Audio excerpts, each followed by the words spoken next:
From Montana's news leader, this is the MTN Noon News.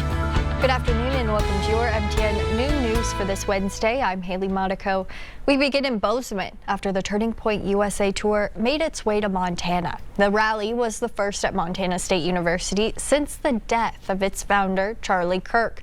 MTN's Cassidy Powers was there and begins our team coverage. I'm here inside the Brick Breeden Fieldhouse, where Turning Point has made their most recent stop here on the Montana State University campus. As you can see, there's thousands of people piled into the stadium, so let me take you into the Brick for a closer look at the event. This event may have started at 6:30, but folks were lining up outside as early as 8 a.m. to be front and center for these political conversations. There are so many young people that are eager to have something to connect to. There were also several counter-protesters who lined up outside the Brick for this Turning Point event. The doors opened around 5 p.m., students first, then general admission. The seats filled up fast with around 3,300 attendees. Energy was high as the speakers began taking the stage. Montana Governor Greg Gianforte's speech moving the crowd. We are all Charlie now. In the words of Pete Hegseth, well done, Charlie. We've got it from here. Vivek Ramaswamy, American entrepreneur and politician, entered the stage with a standing ovation and left with one.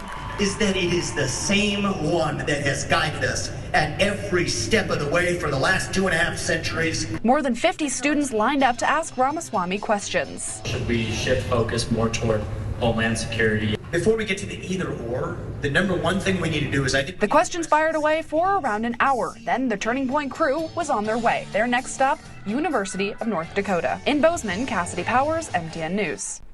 And before the event opened, MTN's Jonathan Ambarian caught up with key players, breaking down their talking points and how they are remembering Turning Point's founder. Governor Greg Gianforte says he was always scheduled to speak at this event, originally to introduce Charlie Kirk, who he describes as a friend. But now the tone of the event is somewhat different. Susan and I have known Charlie since he was 18.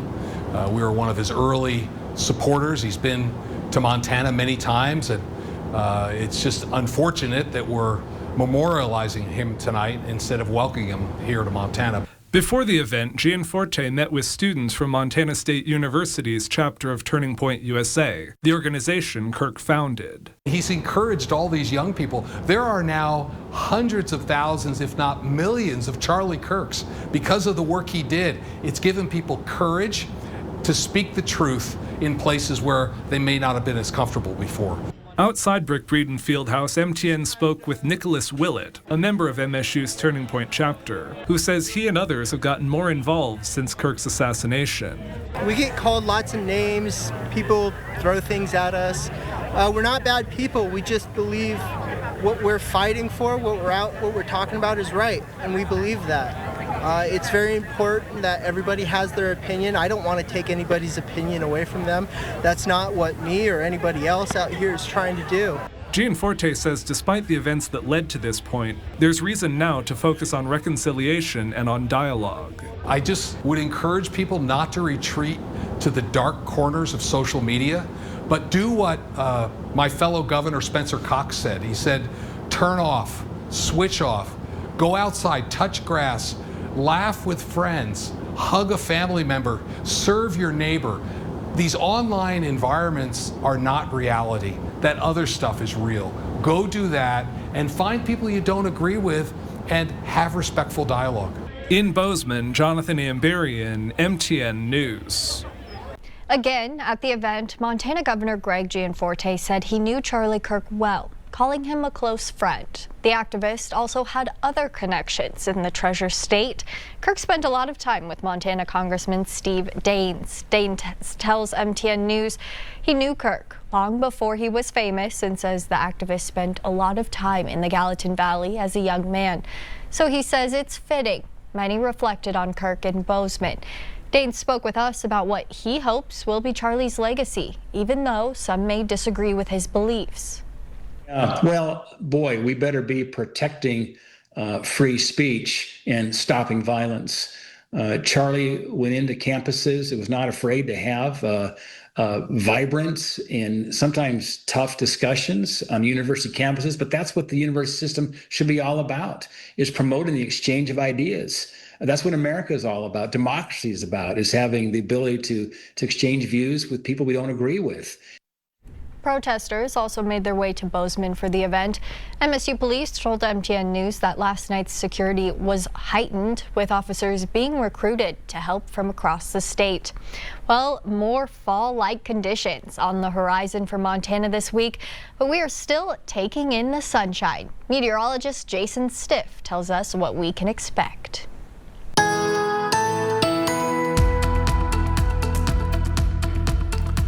A lot of beautiful views around Treasure State country right now. As you can see, we have lots of sunshine over Helena, 57 mild degrees, looking beautiful right now in our state capital. We also have plenty of sunshine, although the camera not coming up right now in Missoula, but trust me, lots of sunshine. Currently 52 in Missoula. It's 60 degrees with nothing but sun for the mining city and beach. You can see beautiful day right now in southwestern Montana. Heading a little bit further to the east, Bozeman, also 60 degrees, a light breeze blowing that bobcat flag around. And we head further to the east in Billings. You can see some snow in the Beartooth, but it's a mild 66 degrees right now. Your forecast coming up. A cross-country athlete on MSU Billings is coming to the defense of another after she was sighted in a van crash Friday night. Now, that incident, which happened last week in Washington State, left 6 athletes injured, with one of those still in the hospital. Now, school leaders are taking a deeper look into their travel policy, and MTN's Vanessa Willardson reports. The morning of the meet, everything's perfectly normal. We all got into the vans, left at 6 a.m. from MSU Billings. We had 2 student athletes driving. We also had 2 coaches driving. What was supposed to be a weekend of competing for the MSU Billings cross-country team turned into a nightmare. The van, it was just gone. It was just terrible. And we get over here, it's just this chaotic situation. Will Hyatt and his team were traveling in 4 separate vehicles to a cross-country meet in Washington when one of their vehicles got into a single car accident just 30 minutes away from their destination. All we see is just sirens and, the life flights had already left, but we're just seeing the ambulance pull out. There were 6 athletes hospitalized, including 2 who were life-flighted. While Hyatt is grateful there were no fatalities, he has concerns about the Washington State Patrol report. Speculation was brought into by the Washington State Patrol that our driver was speeding. That is not the case. Every single person in that vehicle can attest that our driver was going the speed limit. Hyatt's 21-year-old teammate who was driving was following the school's travel policy. Drivers must be at least 21 years old to drive a school vehicle. Communication Director Dan Carter says, as for now, the Montana University system is not considering making changes to that policy. I think it's too early to know whether any changes are going to be made because of this. That's, again, we evaluate policies, procedures all the time, and then it'll all depend on what happens later. The school is hosting an invitational meet in Billings Friday.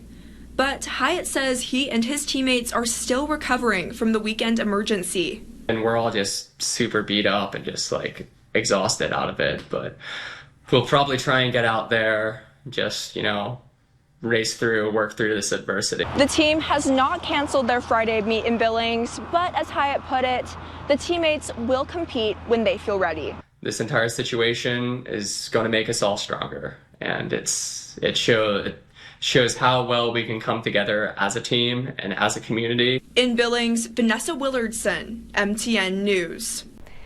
In Flathead County, a crowd gathered at Kalispell's Depot Park Tuesday afternoon to hold a vigil. The focus, honoring the more than 18,000 Palestinian and Israel children killed since the October 7th attacks 2 years ago. Salma al-Ramlawi, killed at 15 years old. Jamila al-Garafi, killed at 15 years old. Event organizers read names aloud of deceased children, held moments of silence, and a candlelit reflection. Now, organizer Natalie Billingsley says the continuous reading of names ensures that each child's life is remembered and spoken aloud. I figured it would be one book. It turned out to be 5 books. It's 5.5 inches when they're stacked together, and they combined weight is 11 pounds. And it just took my breath away to think of that many lives that have been lost needlessly. Billingsley says vigils were also held in Helena, Missoula, and Billings.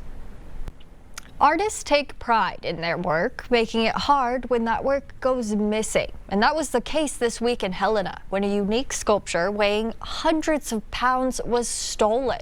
MTN's Evan Charney reports. Right here where I'm standing used to be a one-of-a-kind wood sculpture that was stolen this weekend. The owners are doing their best to track it down. A little bit of disbelief, just kind of like, man, did it get pushed over, blown over? I don't think anyone would have stolen my work. Jesse Purdom noticed the 250-pound sculpture was missing when he arrived to his workshop yesterday. It would take a couple strong guys for sure. You know, 2 at the very minimum, and they're doing some lifting and dragging and probably throwing in the back of a truck. Jesse and his wife Jen reported the theft to the police, checked in with neighbors, and posted on Facebook. But so far, no luck, and no leads on where the sculpture is. I was just angry and disappointed to have that be gone, because it's something that you can't get back. It's the one and only.